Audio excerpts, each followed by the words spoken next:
এত কষ্ট। বিজেপি খুব খারাপ, আমায় মেরে ফেললো। সীমিত খরচার মধ্যে থেকেও তাকে অতিথিকে আপ্যায়ন করতে হয়। এত কষ্ট নিয়ে দিদি তুমি কি করে আমাদের সংসারটা চালাচ্ছ আমি বুঝতেই পারছি। আচ্ছা দিদি, এই যে এতগুলো টাকা, এই যে অতিথি আপ্যায়ন, এই যে ভাতা, এই যে কেউ মরে গেলে তাকে টাকা দেওয়া হচ্ছে, সরকারের বিরোধিতা করতে গিয়ে কেউ মারা গেলে টাকা দেওয়া হচ্ছে, এত এত টাকা কোথা থেকে আসছে? টাকাটা জোগাড় করতে হয়। কেন্দ্রীয় সরকারও যখন সব টাকা বন্ধ করে দেয় তখনও কিন্তু আমাদের সংসারটা চালাতে হয়। হ্যাঁ, সে আমরা জানি যে তোমার সংস্কৃতি বা তোমার যে শিক্ষা, তোমার যে আদর্শ, সেগুলোতে তুমি মোটামুটি ধার ফার করে হলেও, ভিক্ষা টিক্ষা করে হলেও তুমি মোটামুটি অতিথি আপ্যায়নটা ভালোই করবে। তাতে সে অতিথি খেতে পাক কি না পাক, আধপেটা হয়ে থাকুক, সে অতিথির কোনো কাজ হোক কি না হোক, সেগুলো কোনো ব্যাপার নয়। মোটামুটি ভাতা সেই অতিথি পুরো পাবেই পাবে। এমনই আমাদের দিদি, এমনই দয়াময়ী এই নারী। আচ্ছা ঠিক আছে। আচ্ছা দিদি, বলছি কেন্দ্র সরকার তো এত বড় বড় কথা বলে, কেন্দ্র সরকার বলে আমরা এটা দিয়েছি, ওটা দিয়েছি, সেটা দিয়েছি, আদৌ কি সত্যি কেন্দ্র সরকার কোনো টাকা দিয়েছে? তোমার কি মনে হয় যে কেন্দ্র সরকার টাকা দেয়? টাকা বন্ধ করে দেয়। বলছি কি করে চালায় সংসারটা? মানে সরকার, কেন্দ্র সরকার টাকা বন্ধ করে দিচ্ছে, তারপরেও তোমার সংসারটা চলছে কি করে? সংসার চালাতে হয়। ধার, বামফ্রন্ট আমলে 2 লক্ষ কোটি, বামফ্রন্ট চলে যাওয়ার পরে 12 লক্ষ কোটি টাকা, 10 লক্ষ কোটি টাকা 15 বছরে ধার। দিদি এরপরে তো পশ্চিমবঙ্গের মানুষের ঘরে যে শিক্ষা থাকে জানো তো, ওই শিক্ষেও ছিঁড়ে পড়ে যাবে। তারপর পশ্চিমবঙ্গটাকে দেউলিয়া করে পিসি আমাদের নৃত্য করতে করতে জগন্নাথ ধামে গিয়ে ভিক্ষা করবে। বাস বাস, সেটাই হবে পশ্চিমবঙ্গের ভবিষ্যৎ। বলছি পিসি, এই যে মানুষের জন্য যে তুমি এত ভাবছো, এই যে সংসার চালানোর কথা বলছো, কি করে তুমি সংসার চালাও? বা কেনই বা তুমি এই মানুষগুলোর জন্য অন্য কারোর কাছে হাত পাতছ? এই মানুষগুলো তোমায় কি দিয়েছে? কিছুই তো দেয়নি। মানুষগুলো তোমার পরিবারকে তোমার থেকে কেড়ে নিয়েছে, তোমার নিজের কেউ কেউ ঘরে থেকেও তাকে তুমি ডাকতে পারছো না তোমার কেউ বলে। তো এই করে তোমার কি লাভ হয়, বা তুমি কিসে শান্তি পাও বলো তো? মানুষের পরিকল্পনা যাতে বন্ধ না হয়ে যায় সেই জন্য। যতই তুমি তেল মারো তলায়, লাইক একটাও দেব না। আচ্ছা পিসি, আমি বুঝতে পারলাম যে তুমি অনেক দয়াময়ী এবং অনেক মমতাময়ী, তো তাই মানুষের কান্না তুমি দেখতে পারো না। বলছি পিসি, এই যে পশ্চিমবঙ্গে এত এত যে শিক্ষকেরা চাকরি হারা, বা এই শিক্ষকেরা যারা পরীক্ষা দিয়েও চাকরি পাবে না, তাদের পরিবারের জন্য কি কিছু ভেবেছো? আর যারা যারা এখনো পর্যন্ত অধিক শিক্ষিত হয়েও চাকরি পায়নি, যারা রাস্তায় বসে আছে, তাদের জন্য কি কিছু ভেবেছো? নাকি শুধুমাত্র তুমি তোমার দলের নেতাদের জন্য ভাবছো?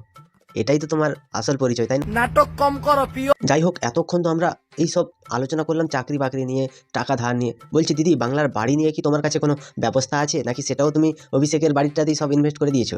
বাংলার বাড়ি আমাদের আমলে প্রায় 83 লক্ষ হয়ে গেছে। বাংলার বাড়ি, এই বাড়ি মুখ্যমন্ত্রী মমতা ব্যানার্জির আমলে 83 লক্ষ বাড়ি হয়েছে। কেন্দ্র সরকার দিয়েছে 23 লক্ষ আজ পর্যন্ত। তাহলে কত হচ্ছে? 96 লক্ষ বাড়ি। বলছি বাংলায় কত কোটি মানুষ থাকে, আর কলকাতাতে কি সব মাটির বাড়ি আছে? বলছি ঢপ মারা আর গুলমারার কোনো জায়গা মুখ্যমন্ত্রী পাননি বুঝি? এত এত বাড়ি মুখ্যমন্ত্রী মমতা ব্যানার্জি দিয়ে দিয়েছেন। তার মানে সিপিএম আমলে কোনো কাজই হয়নি, যা কাজ মুখ্যমন্ত্রী মমতা ব্যানার্জির আমলেই হয়েছে। এটাই ইনি প্রমাণ করতে চাইছেন, আর কিচ্ছু নয়। বলছি পিসি, আমার নামেও না একটা ঘর এসেছিল, এবার ওই ঘরটাতে মেন প্রবলেম হচ্ছে কি, আমরা প্রথম কিস্তির টাকা পাইনি এখনো পর্যন্ত। যদি তুমি বলে দাও যে প্রথম কিস্তির টাকাটা আমরা কবে পাবো, তাহলে কিন্তু এই ইট টিটগুলো এনে রাখতাম আর কি। হ্যাঁ, বলে দাও না। জানুয়ারির সেকেন্ড উইকে প্রথম কিস্তির টাকা পেয়ে যাবেন। এবং তাছাড়াও সংখ্যালঘুদের আলাদা হয়, আদিবাসীদের হয়, আরও অন্যান্য স্কিমে হয়। মোট 1 কোটি বাড়ি আমাদের সরকার কিন্তু তৈরি করে দিয়েছে। মোট 1 কোটি বাড়ি পশ্চিমবঙ্গ সরকার তৈরি করে দিয়েছে। তাহলে পশ্চিমবঙ্গ সরকার যদি একাই 1 কোটি বাড়ি তৈরি করে দেয়, কেন্দ্র সরকারও দিয়েছে, তো বলছি পশ্চিমবঙ্গে যে যে এত এত ফ্ল্যাট বাড়িগুলো আছে, বা এত যে চাকুরিজীবীরা আছে, তারা কি টোটালি বাড়ি করেনি? না ওদের কি সবারই মাটির বাড়ি ছিল, যেটা মুখ্যমন্ত্রী মমতা ব্যানার্জি পাকা করেছেন? এগুলো কি ঢপ মারার জায়গা, না এগুলো কি মিথ্যে কথা বলতে পারে মায়েরই বুঝতেই পারছি না কি বলবো, আর কিছু বলবেন না।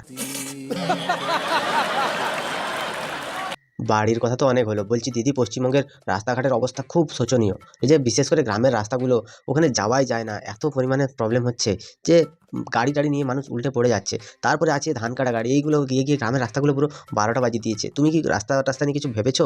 আমরা বাংলায় 1,90,000 রাস্তা তৈরি করেছি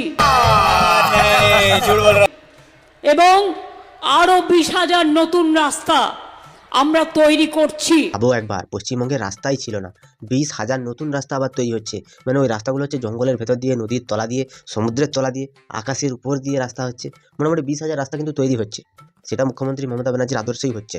এবার তোমরা বলবে যে রাস্তা, সেই রাস্তাশ্রী প্রকল্পটা কবে থেকে চালু করেছে মুখ্যমন্ত্রী? তো এটা হচ্ছে ঢপেশ্রী প্রকল্পের আরেকটা অংশ। তো সেই অংশ থেকে মুখ্যমন্ত্রী মমতা ব্যানার্জি তিনি কিন্তু এই প্রকল্পের উদ্বোধন করে দিয়েছেন।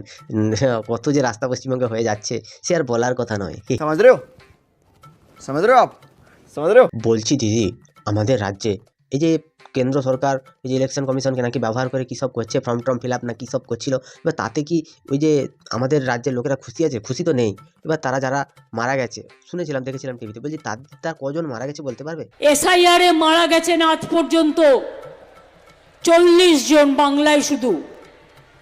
তাদের প্রত্যেক পরিবারকে আমরা সরকার থেকেও 2 লক্ষ টাকা করে দেব বলে ঘোষণা করেছি, তারা পেয়ে যাবেন। বলছি সবাই মারা গেলে তো কম বেশি 1 লাখ 2 লাখ 5 লাখ 10 লাখ পর্যন্ত তুমি টাকা দিচ্ছ। এবার এই যে লোকগুলো মারা গেছে তাদের জন্য কি কিছু ভেবেছো? বা যারা হসপিটালে ভর্তি আছে তাদের জন্য কি তুমি কিছু ভেবেছো? যদি ভেবেছো একটুখানি বলো না। তাদেরও সরকার থেকে 1 লক্ষ টাকা করে দেওয়া হবে। বলছি পিসি, এই যে লোকগুলো মারা গেল এদের কি তুমি একটা টাকাও দেবে না? এই যে লোকগুলো মারা গেছে এরা যদি তোমার টাকা না পায় ওদের আত্মা তো শান্তি পাবে না। ঠিক আছে, যারা মারা গেছে তাদেরকে তো মোটামুটি টাকা দিয়ে মুখ বন্ধ করে দেবে বা রাজনীতিতে নামাবে তার পরিবারের লোকগুলোকে। এবার যারা বেঁচে আছে এবং হসপিটালে ভর্তি আছে তাদেরকে নিয়ে তুমি কি ভেবেছো? অনেক পরিবারকে আমরা আমাদের সাধ্যমতো সাহায্য করার চেষ্টা করেছি। इसकी माँ का भोला चेहरा। হ্যাঁ হ্যাঁ, সবাইকে টাকা দিয়ে দাও। সবাই মোটামুটি টাকা নিয়ে, পশ্চিমবঙ্গ সরকারের ট্যাক্সের টাকা নিয়ে মোটামুটি মন্দির, খেলাধুলা, উৎসব অনুষ্ঠান, কেউ গাঁড় পেঁয়াজি করে মারা গেলেও তাকে টাকা দিয়ে তুমি ভরিয়ে দাও। মানুষের ট্যাক্সের টাকার কোনো দাম নেই তোমার কাছে। তোমার কাছে মোটামুটি ভোট দরকার। বিজেপির বিরুদ্ধে যে কথা বলবে সে হচ্ছে তৃণমূলের থেকে 10 লাখ টাকা করে পাবে মরলে। कौन है ये लोग? বিজেপি খুব খারাপ, আমায় মেরে ফেললো। দিদি আমি কি টাকাটা পাবো? তোমাদের কি মতামত তোমরা আমাকে একটু কমেন্টে জানিও। যদি ভিডিওটা ভালো লাগে তাহলে লাইক করো, কমেন্ট করো, শেয়ার করো, সাবস্ক্রাইব করো, পাশে থাকা বেল আইকনটা প্রেস করতে একদম ভুলবে না। সবাই ভালো থেকো, সুস্থ থেকো, সাবধানে থেকো, আর দেখতে থাকো বাংলার কোণে ঘর।